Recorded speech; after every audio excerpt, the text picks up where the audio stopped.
Ito daw ang stage ng Miss Universe 2023. Ayon pa ng mga netizens, maganda daw ang setup ng stage na kung saan ito daw ang combination ng stage ng Miss Universe 2015 at 2018. Samantala, ayon pa sa balita, during sa rehearsal ng mga kandidata, ito daw ang final format sa pagpili ng mga kandidata na pasok sa semi-finalist.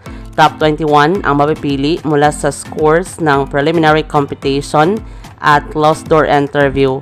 4 na kandidata mula sa Asia and Oceania, 4 din mula sa Europe at Africa, 4 din na mula sa Central America and the Caribbean, 4 din ang pipiliin mula sa North and South America, may 4 para sa wildcard at isang winner sa fan vote.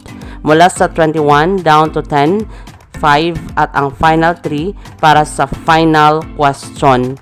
Maraming salamat sa panonood. Para maging updated ka, huwag kalimutang mag-subscribe.